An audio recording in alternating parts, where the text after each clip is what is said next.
ఏపీలో తెలుగుదేశం పార్టీ నాయకులపై ఈ మధ్య వరుసగా ఐటీ దాడులు జరిగాయి. అయితే ఈ దాడుల వెనుక కేంద్ర ప్రభుత్వ హస్తం ఉందని టీడీపీ పార్టీ నేతలు ఆరోపిస్తున్నారు. దీనికి దీటుగా బీజేపీ నాయకులు కూడా ప్రతి విమర్శలు చేస్తే ఐటీ దాడులు టీడీపీ ప్రభుత్వం భూతద్దంలో చూపిస్తూ ప్రజలు తప్పుదోవ పట్టిస్తోందని, ఐటీ దాడులు రాజకీయాలతో ముడిపెట్టడం టీడీపీ పార్టీ మానుకోవాలని విమర్శలు చేస్తున్నారు.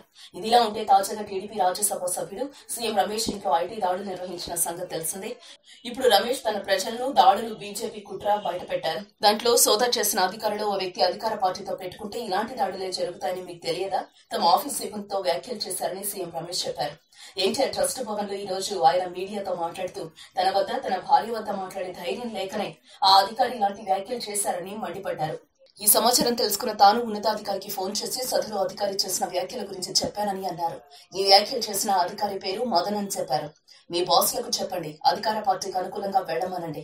వ్యతిరేకంగా చేస్తే ఇలానే జరుగుతుంది. మీకు ఆ మాత్రం అర్థం కాదా? హైదరాబాద్ లో ఎంతమంది ఎన్ని లక్షల కోట్ల పనులు చేస్తున్నారో మీకు తెలియదా? వాళ్ళకేమైనా జరుగుతున్నాయా? మీకేందో జరుగుతున్నాయి. ఇప్పుడు మేము వచ్చామంటే మీకు అర్థం కావడం లేదా? మీ వాళ్ళకు చెప్పండి. ప్రభుత్వానికి వ్యతిరేకంగా ఉంటే ఇలాంటి దాడులు కొనసాగిస్తామని, ఇంకా ఎక్కువ చేస్తామని అధికారి మదన్ తమ సిబ్బందితో చెప్పారని సీఎం రమేష్ అన్నారు. ఈ విషయాన్ని ఉన్నతాధికారికి ఫోన్ ద్వారా తెలియజేశారని, ఆ అధికారిని వెంటనే తమ ఆఫీస్ నుంచి బయటకు పంపించేశారని చెప్పారు. అయితే సీఎం రమేష్ చెప్పే మాటలు ఎంతవరకు వాస్తవం అనేది తెలియదు. కేవలం టీడీపీ పార్టీపై మోదీ ప్రభుత్వం ఈ ఐటీ దాడులు చేయిస్తోందని ప్రజలను నమ్మించడానికి ముఖ్యమంత్రి చంద్రబాబు ఆదేశాల ప్రకారమే సీఎం రమేష్ ఈ వ్యాఖ్యలు చేసినట్లు బీజేపీ నేతలు భావిస్తున్నారు. మరి ఇందులో వాస్తవం తెలియాలంటే కొద్ది రోజులు వేచి చూడాల్సిందే.